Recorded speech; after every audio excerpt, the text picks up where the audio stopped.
Hey guys, Andrew Fox here at Bishop+Rook UK, and I figured now would be a fantastic opportunity to do an information video on something that we're experiencing for the first time. So behind me is a project that we've got for a customer, and I just want to show you around the chassis and the differences that having a better chassis at the beginning make.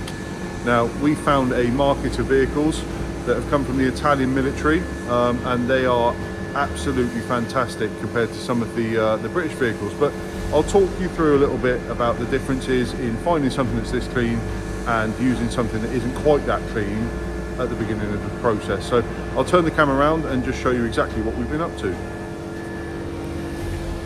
So this is a factory 300 TDI Defender 90 chassis from the Italian military, and I can't pronounce it right, I'm sure somebody will key in. I think it's called Carabinieri.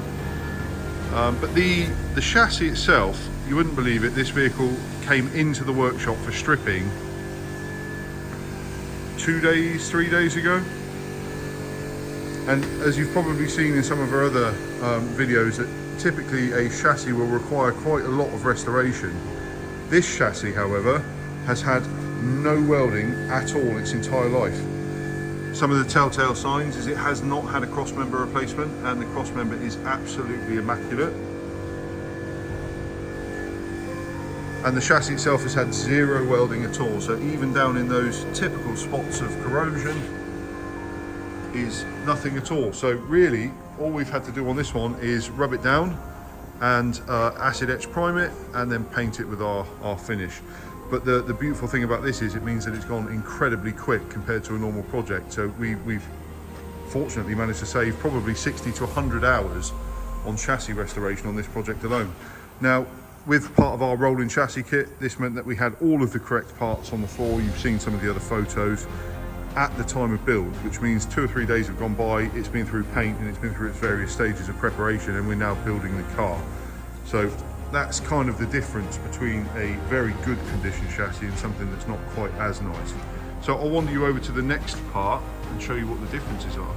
So this is our chassis welding jig and welding station, and this is also an Italian vehicle, but may well have been in a different part of the country, hence the rust. This is very typical rust, and I'll walk you around it in a minute, but the cross member itself has been replaced with a brand new part, so we'll cut all of the back end of that off and replace it with a brand new cross member.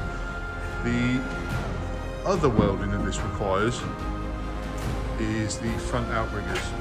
Again, a very common failure item. I mean, that's something that we would typically see in the UK. Now, our chassis jig was custom made in-house so that when we're building chassis, all of the integral important parts go back exactly where they came from. So this is quite important because it's where the bulkhead mounts. If these were wrong, then the body wouldn't line up. But when we're talking about how long things take, this is where it's variable. So this chassis is something that we would consider to be in very, very good condition compared to the things that we've built up until now. But this chassis does require welding. We estimate this to be around 15 hours. By the time this is welded, it will probably be 15 hours. That includes obviously cleaning up all the mess afterwards, and the loading, unloading, so on. So that there's lots of things we have to do with a job like this that we haven't had to do with the vehicle over there. So there is a massive difference, and this is where sometimes it isn't as easy to tell how long something's going to take at the beginning stages. So when we're talking about delays and how things take, it's because things like this do get out of hand. And with this being the most important part of the foundation of your build, that we really can't afford to not get this right. So we have to spend sometimes up to 100 hours on this, which, to put it in real terms, is 2.5 weeks for one person. So it's a lot of labour, especially if you're considering that most builds would be 100 hours. Some builds, if we get lucky, are 60. So we never really get lucky. We normally get worse off in this situation. But that's exactly what happens with the chassis process. This is where it starts and finishes. And when it comes off of this jig, it goes over to paint, and then it ends up looking like the 90 we just showed you. But this is really makes no difference to us at all what condition the chassis is in at the beginning of the stage, because we've got such competent welders that we don't need to worry too much about having had replaced large sections of the chassis or places like this. You know, you can see these manufactured parts because they're a very common failure item. We don't even have to make these, which is quite a nice thing. there you go, that's a quick walk around. Now I'll walk you around the booth and show you some of the other parts that are involved, and we'll go from there. So over at the paint shop, we've got a lot of the other parts that go into building a rolling chassis. And this stage of the build is a little monotonous. As you can probably see, there's an awful lot of masking to do. There's an awful lot of prep work to do. They're all sandblasted, which means they have to go through a media blasting machine. Then in the booth itself, this is only one of 5 runs. So this is, 5 booths that will look exactly like this. And this is some of the main bracketry and fixings that we need in order to assemble the cars. So axle parts, steering box parts, we've got engine pulleys, we've got the swivel housings for the axles themselves. These are all going to go through a chemical process called etch priming, which is a primer that digs into the metal, because anything that's raw will rust incredibly fast. So the etch primer will stop all of that from taking place. Things like the engine mounts. We've already done one full run. That was the stuff that you saw on the trolley a minute ago of the main components for mounting the axles. But the rest of this is all of the things that are involved in building the axles, putting the engines together, mounting the engines and gearboxes, and even some seat box lids. So yeah, there's an awful lot at this stage that goes into getting a chassis rolling.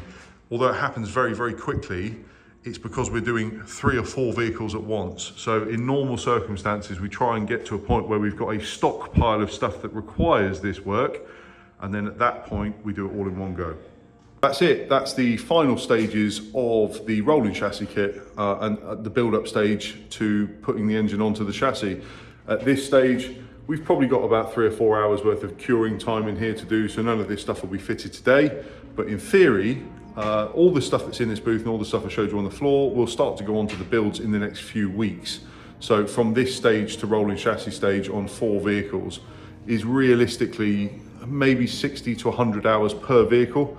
And that doesn't include welding. So in instances like that black chassis that I showed you a minute ago on the 90, that's fine, because obviously that's going to be a lot less time, a lot of time saved on that one. But the other vehicles where there was some, some welding that we hadn't anticipated, that's going to take longer. So when you understand how long this process takes, you can see how much goes into it.